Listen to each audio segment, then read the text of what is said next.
sempat hilang sebentar, kayak datanya mana gitu kan, nggak bisa kecari. Jadi untuk menormalize banyak bahasa bersama itu tuh emang lebih berat. Karena when you jump to another language, your old language lupa atau pronunciasi hilang. Nah, that's the very kayak interesting challenge karena bahasa ketiga saya ini kan Mandarin, susah nih Mandarin nih, hafalnya semua susah nih. Nah, kalau ditambahin Arab tuh kayak gimana? That's my own personal challenge. Ya Hadi, ya Bashir, ya Tabibi, Nabiyullah, khairul khalqi, khairul khalqi jami'an, lahu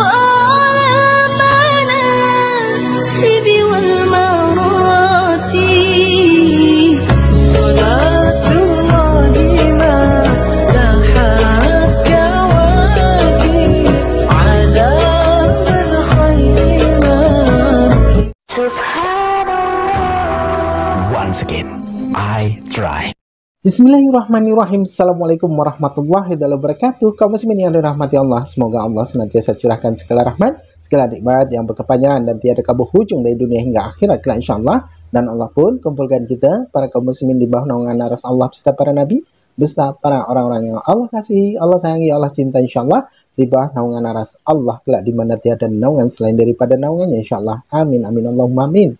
Kaum muslimin, pada kesempatan pagi hari ini saya akan mengunggah sebuah video di mana video ini mengesahkan bagaimana Uti Jesslyn ya yang luar biasa cerdas ya bersama Akhi Ari Untung.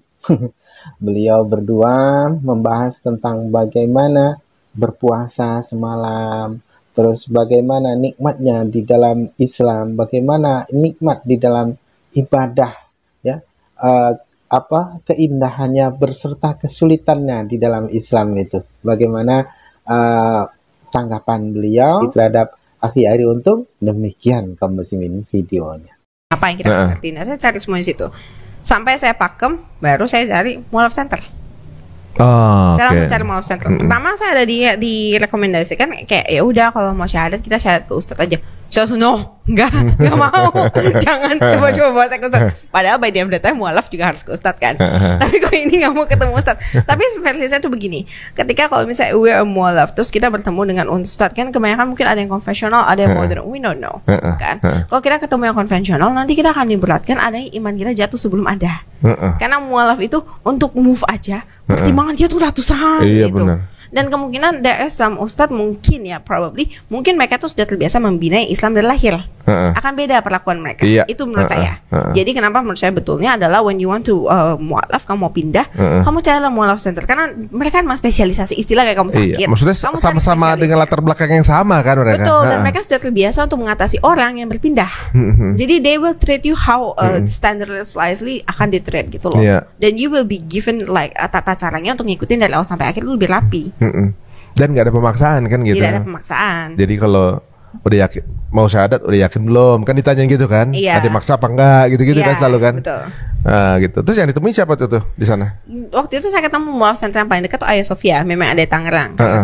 Saya ada di Tangerang ya. Jadi ya saya hubungi mualaf centernya sekitar 2-3 hari. Tiba-tiba dihubungi, katanya mereka lagi ada mau syahadat, acara syahadat di salah satu rumah anggotanya yang dekat dengan rumah saya.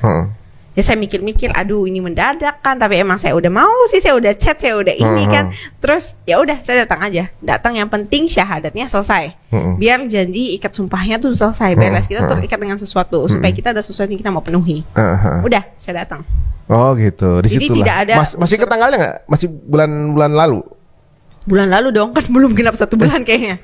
Berarti apa, Februari ya? Februari akhir. Februari akhiran. Februari akhir. Pertengahan sampai akhir kok nggak salah. Waduh, berarti ini Ramadan pertama dong? Iya, ini Ramadan pertama, puasa pertama juga.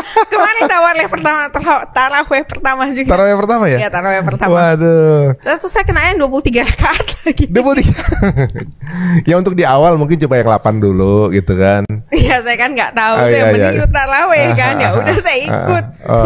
Lumayan naik turunnya kenceng banget. Itu lumayan pusing sih. Oh, yang 23 kebanyakan speed ya dia. Speed, tapi cepat sih. Cepat ya. Cuma lumayan habis pulang agak jenong juga sih. Iya, kalau yang 8 memang kebanyakan lebih sedikit tapi lebih panjang. Doanya ya, pembahasan doanya lebih panjang ya. Baca panjangan gitu. Nah, setelah masuk Islam nih, bagaimana tanggapan keluarga? Tanggapan keluarga for my sister is accepting, both of my sister is accepting, but for my mother karena dia quite fanatic ini, jadi saya biarkan cici kayak saya beritahu processing aja. Dulu lah ya. Processing jadi dari telinga aja sampai dengarnya dari chat atau apa, entah shock kan. Shock, kenapa-napa kan bahaya juga karena mom is quite fanatic about the church itself. Jadi saya maunya diberitahu oleh cici yang bisa give another input lah. Nah sambil dikasih tahu, sambil dibiarkan karena itu kan by the end of the time itu adalah HAM kita, asasi manusia kita. Iya benar. Nah setelah menjadi seorang muslim gini ya, dulu pernah ada yang saya dengar dari Ustaz Felix juga bahwa kenapa Islam tuh aturannya banyak banget. Aturan sampai masuk kamar mandi aja ada aturannya gitu. Misalnya makan minum harus pakai tangan kanan apa segala macam gitu ya. Dibilang kemudian ini tandanya bahwa tuh yang nyiptain kita sayang banget sama kita gitu. Sampai bener-bener nih dari millions of options ini yang benar gitu, bisa didetailin kayak karena gitu. Karena ada tata cara yang sangat dengan spesifik dan ada alasannya. Nih tata cara semua orang bisa keluarin, tapi alasannya dan logiknya yang bisa sampai buat kita, oh bener ya. Walaupun kita sampai ngambek nih ke sana, tapi ya bener juga sih ini barang nih. Gitu. Emang begini. Nggak semua tata cara itu, jujur aja nggak semua tata cara itu yang kita sepakat atau mau ngelakuinnya. Tapi tidak, tapi secara logiknya emang benar. Itu bener juga gitu gak kan. Bisa kita sangka, kita cuma nggak suka tapi bener. Ya cuma limited by that kan.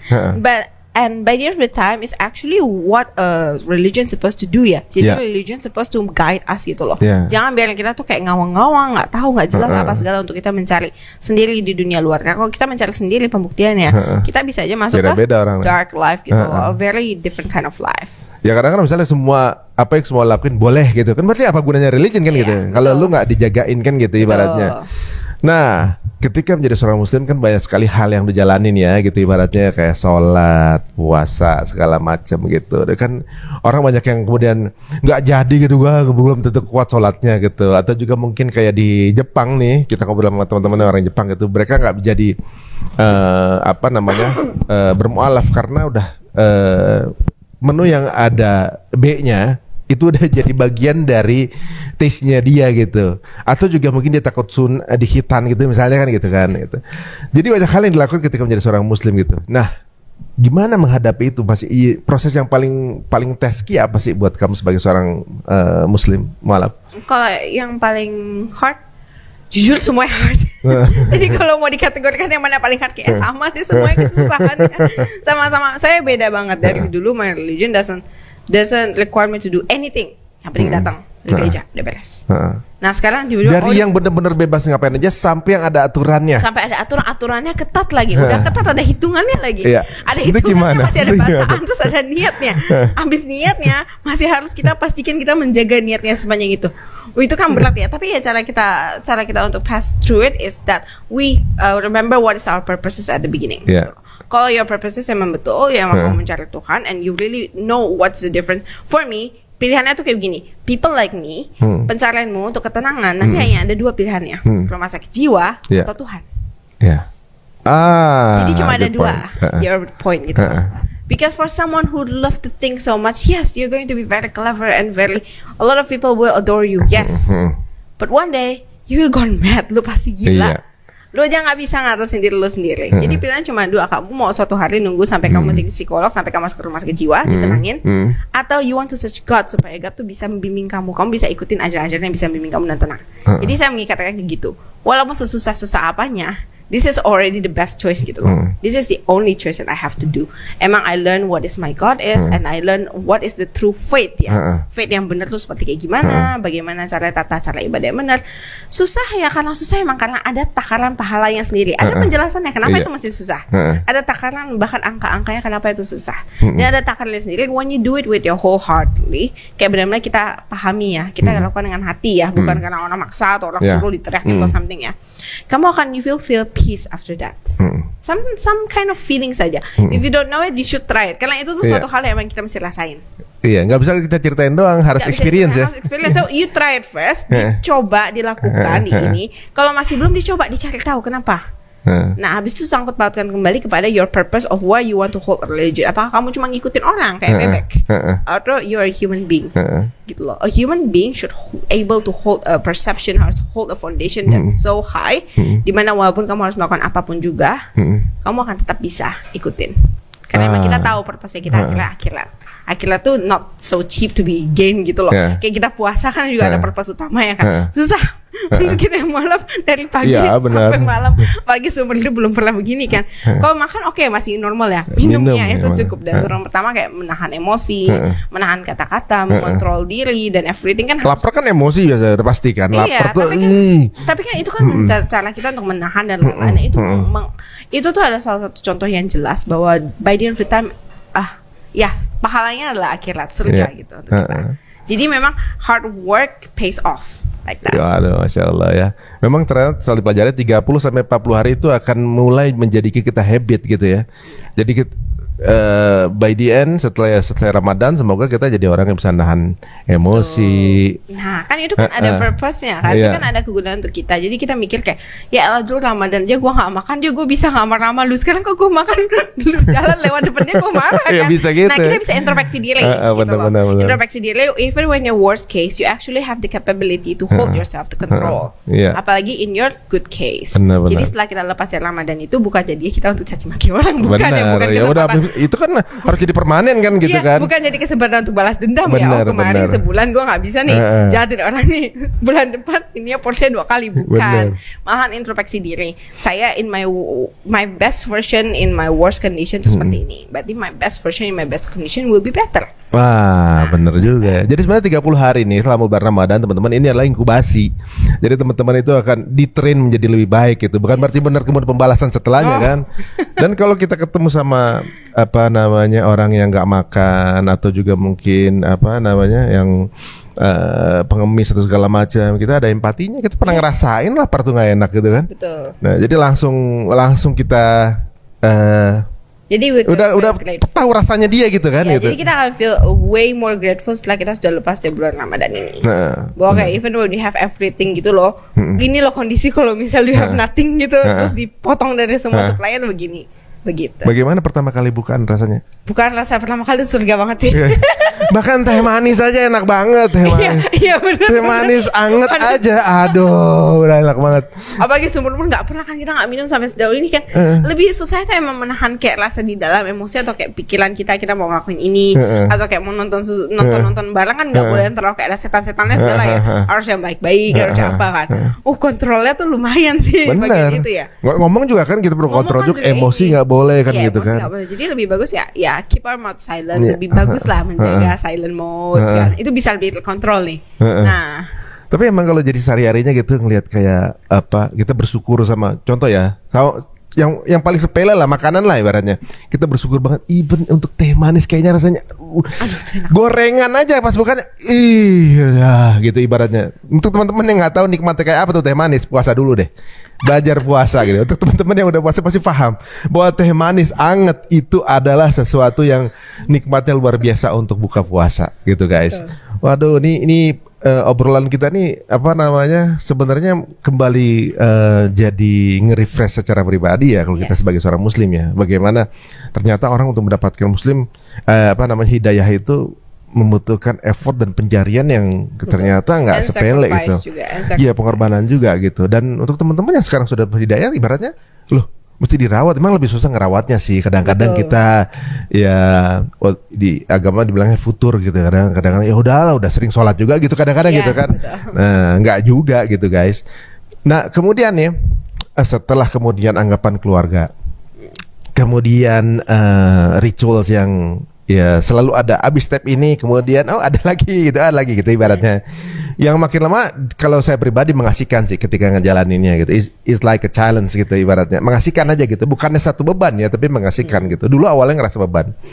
Nah, tentunya juga akan banyak hal yang kemudian harus di-input datanya gitu. Caranya gimana tuh? Untuk dapetin tambahan pengetahuan untuk Cici. Kalau tambah pengetahuan untuk saya, I learn much more debate dan saya belajar kristologi lebih dalam, lebih jelas ya. Karena I want to know apa yang mendasari saya felt once upon a time gitu loh. Kenapa? Saya mau belajar secara mendalam karena dulu kan saya tidak dibukakan, saya cuma merasakan nanya kan. Nanya baca sedikit sudah. Nah sekarang saya mau mendalami dalam-dalamnya lagi. Itu can improve my knowledge dan terutama saya belajar untuk Al-Quran isi dari ujung sampai ujungnya seperti apa.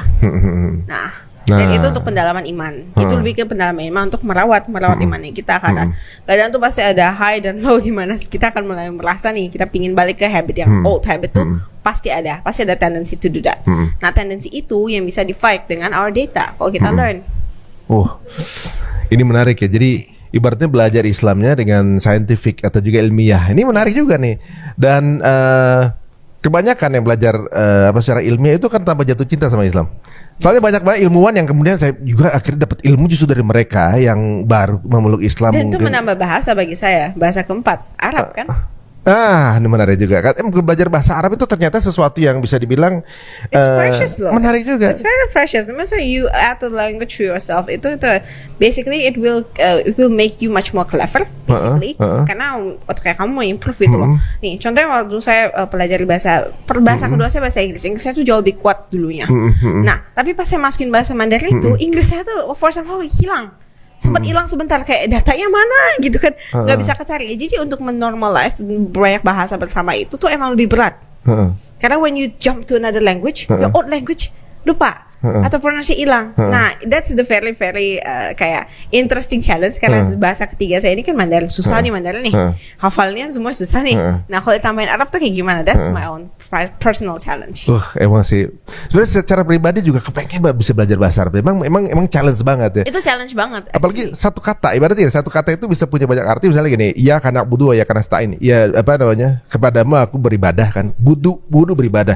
Beribadah adalah perilakunya, ba'da juga abdinya beribadah, budu kepada dan karena kita lah ba'da lagi budak, kita budak ke Tuhan nih, Tuhan nurunin apa aja kita mau, dan kita abdinya yang kita lakuin beribadah. Jadi ba' sama da ini artinya diputar lagi ntar jadi ya Allah Abdullah, hambanya Allah gitu ibaratnya kan.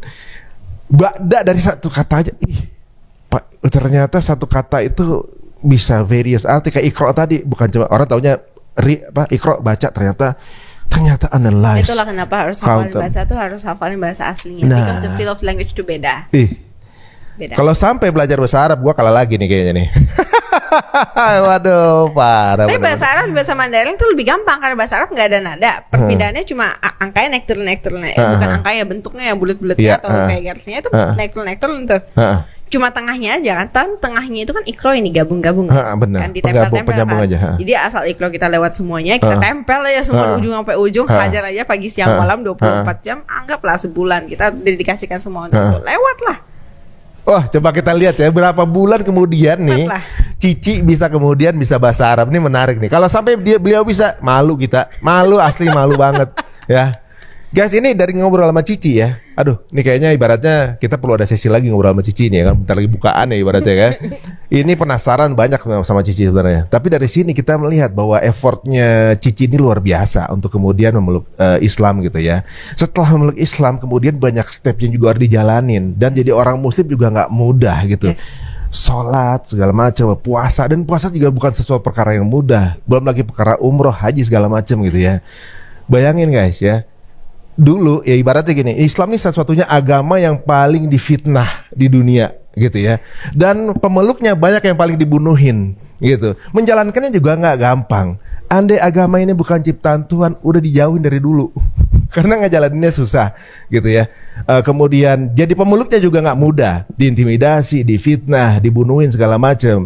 Yesus Kristus sebagai Tuhan dan Juru Selamat adalah gratis. Jadi nggak boleh setengah-setengah. Kalau tidak ada saya yang melayani, nanti tidak ada pelayanan. Salah. Oh, kalau nggak ada saya yang main gitar, nanti coba saya tinggalkan gereja itu. Tuhan bisa mengganti dengan monyet untuk bermain gitar. Jadi kalau gerejamu belum mampu membayar pemain musik, bisa mengganti dengan monyet untuk bermain gitar. Amin. Tuhan sanggup menyiapkan mobil, menyiapkan sepeda, menyiapkan sepatu kita, menyiapkan talenta kita, menyiapkan buku-buku, dan menyiapkan monyet secara tuntas. Tas. Asal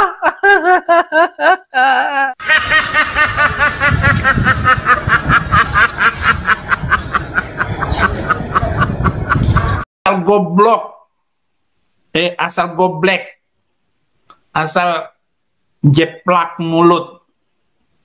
Nggak ada. Bohong. Jangan percaya kepada orang Kristen ini. Dan para pemimpinnya sampai YouTubersnya nggak boleh dipercaya. Nggak ada. Kan bohong. Bohong. Untuk setuju, yes. Walaupun nggak berani ngomong. Rasain. Rasain lo.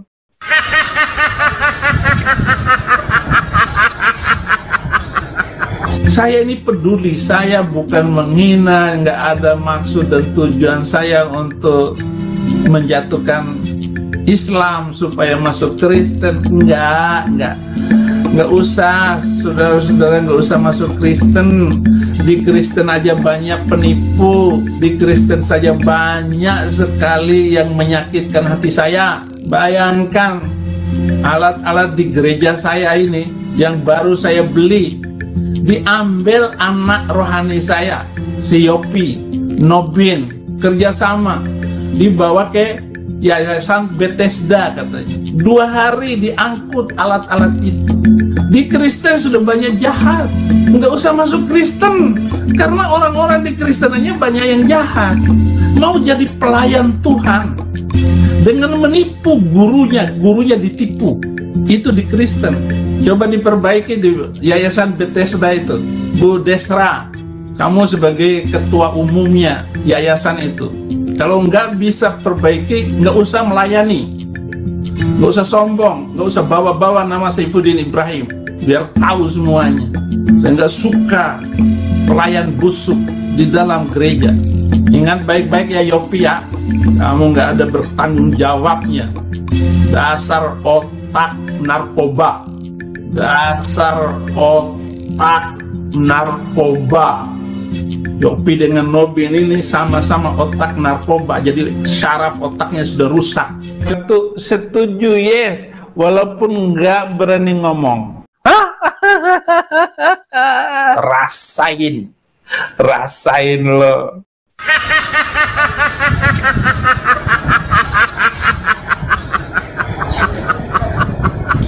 Ya Sitil Habaib, ya Habibah, ya Habibah, ya Aghla min ruhi waddami, ya Haniya wa kulli katibah. Haleluya.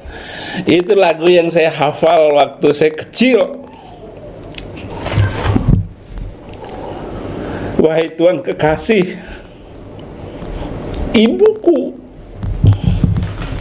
kekasih dan kekasih lebih mahal dari roh dan darahku.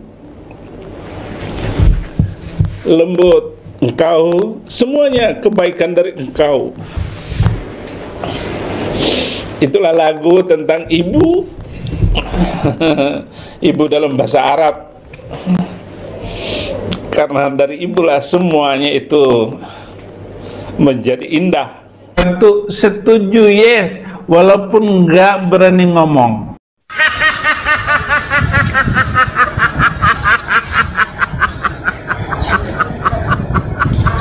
Nah, demikian tadi kamu muslimin ya, yang dimana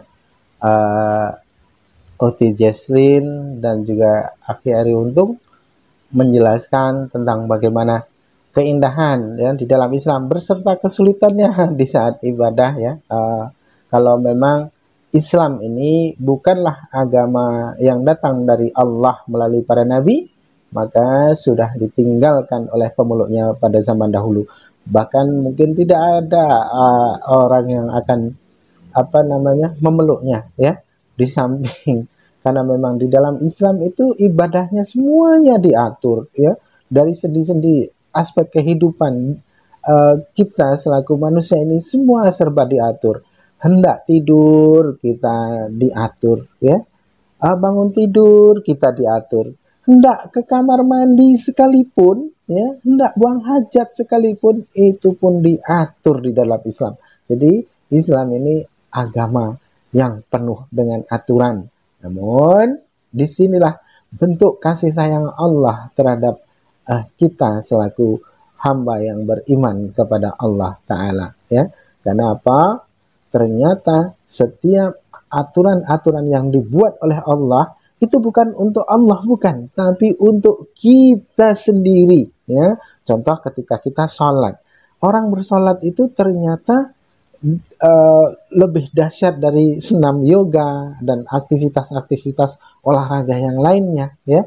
Karena ternyata memang dari segi kesehatan, contoh seperti sholat subuh, ya, ketika Allah berkata, seandainya pun kalian tahu bagaimana nikmatnya ataupun hikmah dari sholat subuh itu, maka kalian akan jalan sekalipun dengan merangkak, kalian akan berjalan, kalian tetap akan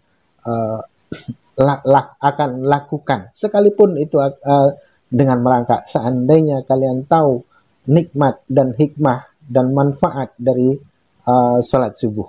Nah itu karena memang ternyata orang yang bersolat itu, ya, itu ketika kita ruku, kita bersujud, itu aliran darah itu sirkulasi darah itu menjadi lancar, ya, sampai ke otak, bahkan memberikan oksigen untuk otak, kan itu, ya. Jadi disitulah maka ketika Allah memberikan aturan-aturan itu sesungguhnya bukan untuk Allah. Allah disembah ataupun tidak, Dia tetaplah Allah. Dia tetaplah penguasa yang sesungguhnya kita pun tidak dapat berbuat apa-apa. Bukan Allah yang butuh manusia, namun manusialah yang butuh Allah. Tidak seperti di dalam kekristenan, ya. Kalau di dalam kekristenan, dalam keimanannya, Tuhan yang mencari manusia, bukan manusia mencari Tuhan, gitu. Jadi oleh karena Tuhan ingin memperkenalkan eksistensinya, bahwasanya dirinya ada, membuktikan bahwasanya dirinya ada, maka terhadap manusia, ya, memperkenalkan terhadap manusia, maka dia mesti menjelma menjadi manusia terlebih dahulu, biar agar manusia itu tahu bahwasanya Tuhan itu ada. Jadi kalau mau memperkenalkan eksistensinya, keberadaannya, tentang bagaimana Tuhan itu ada kepada monyet, maka Tuhan akan menjelma menjadi monyet. Ini sangat tidak rasional dan sangat tidak masuk akal. Itu di dalam kekristenan. Saya tidak mengada-ada dari apa yang saya sampaikan ini, tidak. Bahkan ya khutbah-khutbah para pendeta itu selalu berkata begitu. Bukan manusia yang butuh Tuhan, tapi Tuhanlah yang butuh manusia. Sehingga dengan dengan hukum kasihnya, Tuhan rela menjelma menjadi manusia untuk menyelamatkan umat manusia, supaya dapat membaur dengan manusia, memperkenalkan diri kepada manusia, dan dia harus menjadi manusia, sengsara dan mati di kayu salib sebagai penebusan dosa.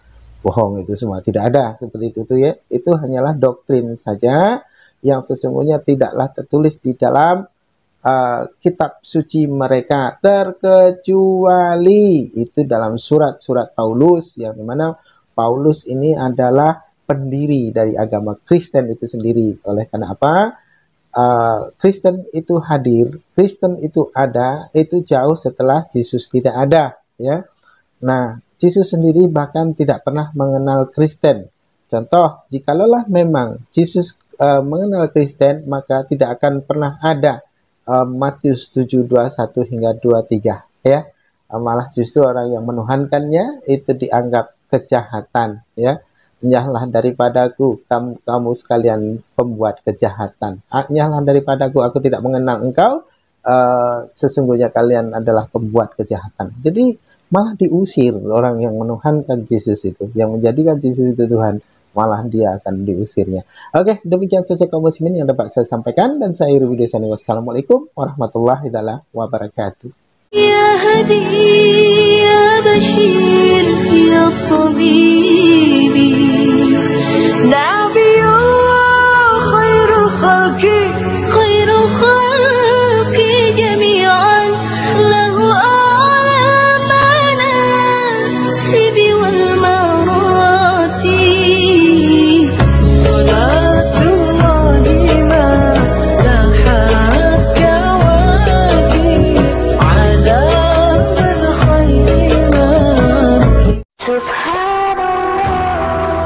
Once again, I try.